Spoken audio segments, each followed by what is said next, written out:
గన్నవరం పాల సొసైటీలో రైతులకు బోనస్ పంపిణీ చేస్తామని అధికారులు తెలిపారు. ఈ సందర్భంగా Krishna milk union director Paladugu Venkataram Varaprasad మండిపడ్డారు. గతంలో కంటే రైతులు బోనస్ తక్కువగా ఇస్తారని ధ్వజమెత్తారు. రైతుల నుంచి అనేక ఫిర్యాదులు వస్తున్నాయని వివరించారు.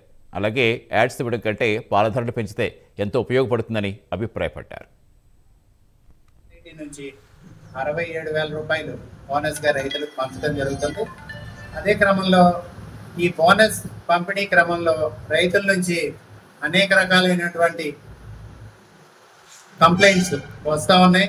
అది వరకటి రోజుల్లో బోనస్ బాగా వచ్చేది. 15% బోనస్ ఇచ్చిన దాన్ని 10% తగ్గించారు. రేట్లు పెంచుతామన్నారు, రేట్లు పెంచలేదు, బోనస్ తగ్గించారు అని చెప్పి రైతులు అనేక రకాలైనటువంటి కంప్లైంట్ చేస్తున్నారు. ఏ విధంగా పాలు పోయాం మేము, పాలు ఎట్లా మాకు గిట్టుబాటు అవుద్ది అని చెప్పి అడుగుతూ ఉన్నారు. దాంట్లో భాగంగానే ఈరోజు నేనైతే అనుకునేది, మనం రైతులకు మేలు చేయాలంటే మనం అనేక రకాలైనటువంటి సంక్షేమ కార్యక్రమాలు చేస్తున్నాం చెప్పుకుంటున్నాం.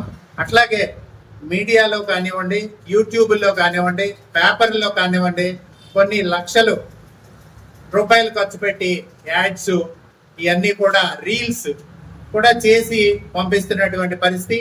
వాటన్నిటినీ తగ్గించుకుని మనం వాటిని కూడా రైతులకి బోనస్గా కానీ లేదంటే మన ధరలో కానీ పెంచితే బాగుంటుందని చెప్పిన అభిప్రాయం.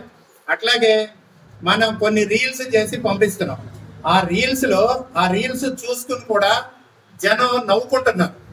ఆ రీల్స్ కూడా మీకు చూపిస్తాను. ఇప్పుడు నేను ఒక మహిళ 2 ప్లాస్టిక్ క్యాన్లు పట్టుకొని పాలు కేంద్రానికి వస్తుంది, కానీ స్టీల్ క్యాన్తో పాలు పోస్తుంది.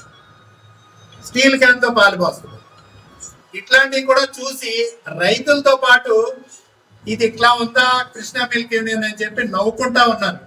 ఇటువంటి పరిస్థితులు మరి అన్ని మీరు చూసి తెలిసే చేస్తున్నారా లేక తెలియక చేస్తున్నారా అని చెప్పి నేను ప్రశ్నించదలుచుకున్నాను. గన్నవరం